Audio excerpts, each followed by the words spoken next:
আপনারা যে দেহটা পেয়েছেন এমনি পাননি।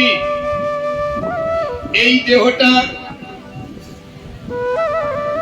দেহটা কত কষ্ট করে পেয়েছেন, কত দিন ব্যবহার করতে পারবেন, কিভাবে ব্যবহার করলে বেশি লাভ হবে, মূল্য কতটা, সেটা শিক্ষা দেবে একমাত্র শাস্ত্র। তাই আমাদের যেহেতু ধর্মীয় শিক্ষার কোনো ব্যবস্থা নাই, ধর্ম শিক্ষা না করলে কল্যাণ হতেই পারে না। আজকে দেখুন, ধর্মকে অবহেলা করে সারা জগতের যত অশান্তি, প্রত্যেকটা অশান্তির মূল কারণ হচ্ছে আমাদের এই সনাতন হিন্দু ধর্মকে, বর্ণাশ্রম ধর্মকে অবহেলা করার ফলে সৃষ্টি হয়েছে। এখানে যারা যারা আছেন, আপনাদের আমি সবাইকে একটা প্রশ্ন করছি, জবাব দিন। আপনি আপনার শেষ জীবনটা আপনার সন্তানের দ্বারা প্রতিপালিত হবেন, এ ব্যাপারে শিওর? উত্তর দিন, হ্যাঁ কি না? আবার বুঝতে পারেননি? আপনি আপনার শেষ জীবনটা আপনার সন্তানের দ্বারা প্রতিপালিত হবেন, এ ব্যাপারে শিওর? যদি 1000 জনকে জিজ্ঞাসা করেন, উত্তর আসবে না। যদি কেউ হ্যাঁ বলছে, দেখুন পাশে তার ছেলে বসে আছে, বললে বাড়িতে গিয়ে আলাদা ট্রিটমেন্ট হবে ভয়ে। হরে কৃষ্ণ, যাচ্ছে না দিকে। আমি আপনাদের বোঝাতে চাইছি, আপনি যদি একটা গাছ বসান, কয়েকদিন জল দিয়েছেন, কয়েকদিন দেখাশোনা করেছেন, শুধু ওইটুকু বসিয়েছেন, দেখাশোনা করেছেন বলে তার থেকে ফল আশা রাখছেন। কিন্তু সন্তানটা যখন গর্ভে আসলো, তখন থেকে আপনারা স্বামী স্ত্রী মিলে কত কত কষ্ট করেছেন, তার জন্য কোনো ইয়ত্তা আছে? তার জন্য নিজের কত ইচ্ছা আশাকে ত্যাগ করেছেন, কোনো তুলনা আছে? আপনি তার ভূমিষ্ঠ হওয়ার পর থেকে তার জন্য কত রাত জেগে কাটিয়েছেন, কোনো হিসাব রেখেছেন? কত দিন না খেয়ে কাটিয়েছেন, কোনো হিসাব রেখেছেন? তার জন্য, তার স্বপ্নকে সত্যি করার জন্য নিজের কত স্বপ্নের বলিদান করেছেন, কোনো হিসাব আছে? যার জন্য এত করলেন, তার থেকে আপনি নিজের শেষ জীবনটা সুরক্ষা পাবেন আশা করতে পারেন না কেন? আপনি বলবেন যে বর্তমান যুব সমাজ এরকম, বর্তমানের ছেলেরা এরকম হয়েছে, এর জন্য দায়ী বর্তমান। আমি বলবো না, বর্তমান ব্যবস্থা নয়, ওই বুড়ো বুড়ি যারা তার ছেলের থেকে ধোলাই খাচ্ছে, অবহেলা পাচ্ছে, বঞ্চনা পাচ্ছে, ওই বুড়ো বুড়ি দায়ী। আপনারা বলবেন কেন? মা কি তার ছেলেকে পালন করার সময় কোন দুগ্ধের কৃপণতা করেছিল, তার কোন চাহিদার কোন কৃপণতা করেছিল? নিজে না খেয়ে তাকে খাইয়েছে, জায়গা জমি বিক্রি করে দিয়ে তার স্বপ্ন সত্যি করার চেষ্টা করেছে। আপনি বললেন বাবা মা দায়ী, আমি এখনো বলবো হ্যাঁ, ওরাই দায়ী। আমাদের খাদ্য তালিকার মধ্যে যে সমস্ত খাদ্যের উপাদানগুলো আছে, তাতে মেনলি প্রোটিন, ফ্যাট, কার্বোহাইড্রেট এগুলো বেশি বেশি করে থাকে, কিন্তু প্রোটিন, ফ্যাট, কার্বোহাইড্রেট ছাড়াও ভিটামিনস এবং মিনারেলস অল্প পরিমাণ লাগে। ওগুলো আপনি প্রোটিন, ফ্যাট, কার্বোহাইড্রেট বেশি বেশি করে খান, কিন্তু যদি ভিটামিনের একটু অভাব হয়, তাহলে ছেলে ভালো করে খাওয়ালেও বিকলাঙ্গ হবে। ভিটামিন সি অভাবে স্কারবি, ডি অভাবে রিকেট, এ অভাবে রাতকানা খেয়েছে, প্রোটিন, ফ্যাট, কার্বোহাইড্রেট সব খেয়েছে, ওই ভিটামিনের একটু অভাব হওয়ার জন্য অত কিছু খাইয়েও সে বিকলাঙ্গ হয়েছে। ঠিক না মনি? আজকে সমাজে আমরা গার্জিয়ানরা ছেলেদের প্রতিপালন করার সময় খাদ্যের দ্বারা বডি পুষ্ট হয়, অর্থাৎ তার দেহকে পুষ্টির ব্যাপারে, খাদ্যের দ্বারা দেহ পুষ্টির ব্যাপারে বাবা মায়ের চেষ্টার অন্ত নাই। কোন ব্র্যান্ডের বেবি ফুড খাওয়ালে ছেলের স্বাস্থ্যের সবল হবে, সে ব্যাপারে চেষ্টার কোনো ত্রুটি রাখেনি বাবা মা। আবার বিদ্যার দ্বারা বুদ্ধি পুষ্ট হয়, কোন মিডিয়ামে পড়ালে, কোন স্কুলে পড়ালে, কোন টিউশন মাস্টারের কাছে পড়ালে তার ছেলের বুদ্ধির বিকাশ হয়ে, বুদ্ধিটা পুষ্ট হয়ে ডাক্তার, মাস্টার, ইঞ্জিনিয়ার হয়, সে ব্যাপারে চেষ্টার অন্ত রাখেনি। খাদ্যের দ্বারা দেহ পুষ্ট করেছে, বিদ্যার দ্বারা বুদ্ধি পুষ্ট করেছে, কিন্তু বিবেক পুষ্ট হয় ধর্মীয় আচরণের দ্বারা। সেই ধর্মীয় আচরণের দ্বারা বিবেকটা পুষ্ট করেনি বলে নিজেও করেনি আর ছেলেটাকেও করায়নি।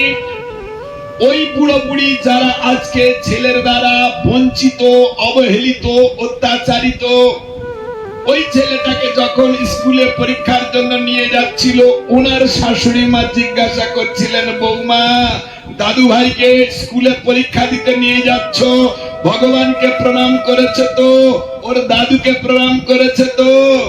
তখন ইনি বলেছিলেন কি, সরু করে মিষ্টি করে বলেছিলেন, মা দেরি হয়ে যাবে। তার মানে শিক্ষার প্রয়োজন উপলব্ধি করেছে, খাদ্যের প্রয়োজন উপলব্ধি করেছে, কিন্তু বিবেক পুষ্টির খোরাক, এই ধর্মীয় আচরণটার প্রয়োজন উপলব্ধি করেনি। ফলে তার খাদ্যের দ্বারা দেহ পুষ্ট হয়েছে, বিদ্যার দ্বারা বুদ্ধি পুষ্ট হয়ে ডাক্তার, মাস্টার, ইঞ্জিনিয়ার হয়ে বিদেশে নিয়ে গেছে, তার স্ত্রীকে নিয়ে আছে। যেহেতু বিবেক পুষ্ট করেনি, তাই বাবা মার জন্য কিছু করা উচিত, দেশের জন্য কিছু করা উচিত, সমাজের জন্য কিছু করা উচিত, সেই উচিত বোধটা তার পুষ্ট হয়নি, স্বার্থপর হয়েছে। এর জন্য দায়ী কে? ধর্মীয় আচরণ এগুলো এমন ফেলনা কারো তৈরি জিনিস নয়।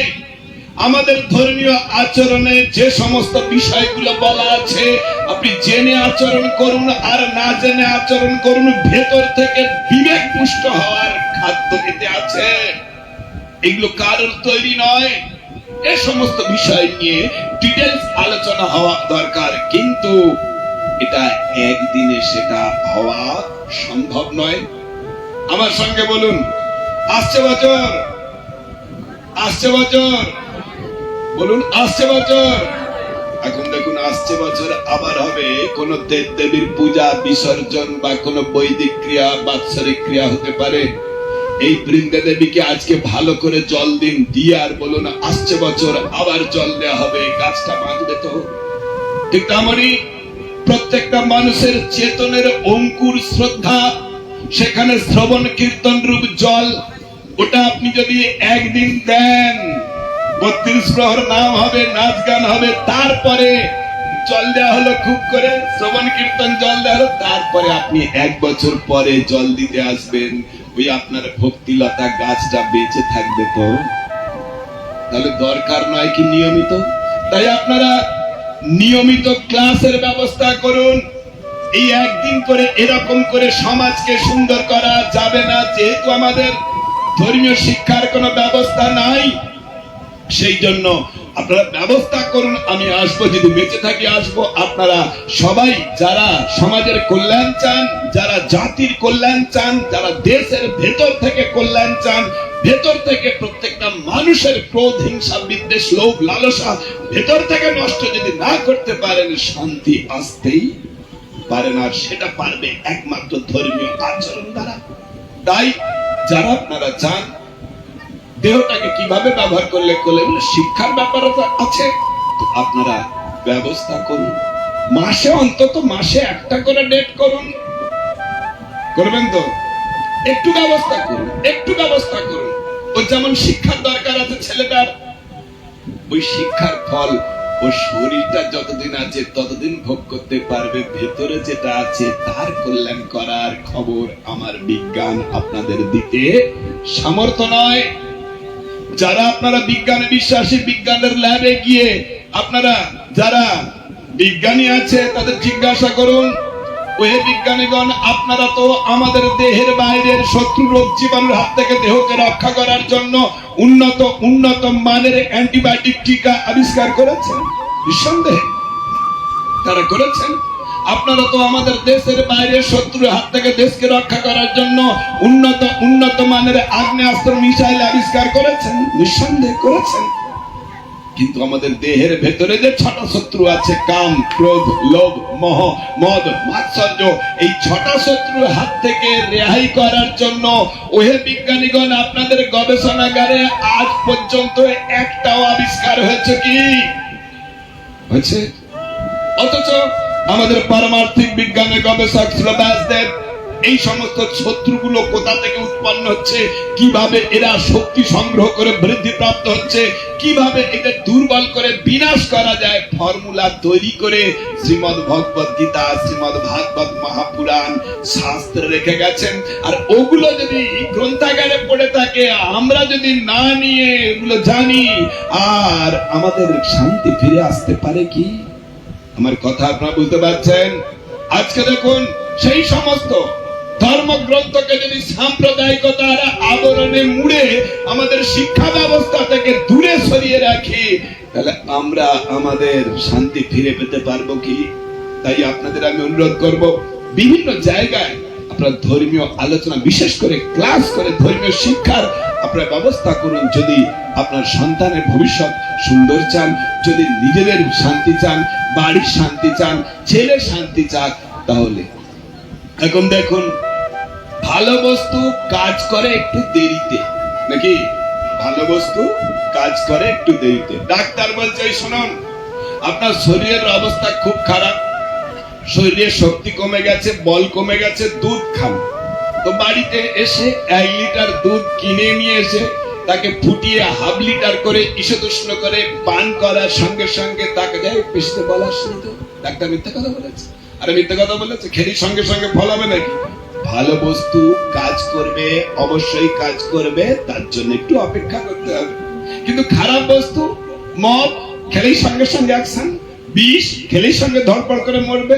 এই খারাপ বস্তুর সঙ্গে সঙ্গে কাজ করছে বলে তাতে আপনাদের বিশ্বাস আসবে। আর ভালো বস্তু, ধর্ম, এরা কাজ করলে জন্ম জন্ম ধরে কাজ করবে, তাতে যদি বিশ্বাস না আসে, তাহলে আমাদের কল্যাণ কোনো কালে হতে পারে না। আমাদের যে ধর্মীয় আচরণগুলো এমনি নয়, এই ধর্মীয় আচরণ জেনে করুন বা না জেনে করুন, ভেতর থেকে সাত্বিক গুণের বিকাশের ব্যবস্থা আছে। শুনুন, আমাদের ধর্মীয় আচরণের প্রধান অঙ্গ হচ্ছে প্রণাম। কি বললাম? প্রণাম। আচ্ছা, এই প্রভু বলে যাচ্ছে, তার কথা আপনার বিশ্বাস করতে হবে না। আপনি আপনার মাকে প্রণাম করুন, বাবাকে প্রণাম করুন, শ্রদ্ধা কোনো ব্যক্তিকে প্রণাম করুন, কোন দেব দেবীকে প্রণাম করুন, বৃন্দ দেবীকে প্রণাম করুন, ভক্তদের প্রণাম করুন, আপনি ভগবানকে প্রণাম করে দেখুন। ভেতর থেকে আপনি দেখুন, ভেতর থেকে আপনার হৃদয়টা নির্মল হয়ে আসে নাকি প্রণাম করার সঙ্গে সঙ্গে? তাহলে বেদব্যাস ব্যবস্থা করে দিয়েছেন, আপনি জেনে প্রণাম করুন বা না জেনে প্রণাম করুন, ওই প্রণাম মুদ্রাটা করার সঙ্গে সঙ্গে ভেতর থেকে আপনার বিবেক পুষ্ট হওয়ার খোরাক দেওয়া। কিন্তু আপনি সুবিধাবাদী, দেখছেন এক্ষুনি লম্বা হয়ে শুয়ে প্রণাম করতে গেলে ধুতির ভাঁজ, শাড়ির ভাঁজ, প্যান্টের ভাঁজ নষ্ট হয়ে যাবে। দরকার নেই। মন যদি হয় চাঙ্গা, তার দোহাই দিয়ে আপনি 2 হাত দিয়ে প্রণাম করছেন, তারপর ওটা বাদ দিয়ে 1 হাত দিয়ে, তারপরে ওয়েস্টার্ন কালচারে হাই হ্যালো, ওই হাই হ্যালো বললে ভেতরের কল্যাণ হবে তো? আমার কথা বুঝতে পারছেন? এই ধর্মীয় আচরণগুলো যে আপনি ত্যাগ করে হাই হ্যালো করছেন, এর থেকে কি শিক্ষা দিচ্ছেন? যে ধর্মকে গুরুত্ব দেওয়ার দরকার নাই, যার যেটা মন চায় সেটা করলেই হবে। তার মানে 2 রকম শিক্ষা আপনারা দিয়ে যাচ্ছেন। ওই যেটা যার মন চায়, স্বার্থপরতা, এগুলোকে গুরুত্ব দিচ্ছেন। আর ধর্ম ত্যাগ করা যায়, নিয়ম ত্যাগ করা যায়, এই রকম আইন অমান্য করা, বিধি অমান্য করার শিক্ষা আপনি আপনার হাতে ধরে শিক্ষা দিয়ে যাচ্ছেন পরবর্তী প্রজন্মকে। আমার কথা কি বুঝতে পারছেন আপনারা? তাই আপনারা এই ধর্মীয় বিষয়গুলো জানুন। আমি আজকে আলোচনায় আসার আগে আপনার থেকে জেনে নেব, আপনারা কতক্ষণ আমাকে সহ্য করতে পারবেন।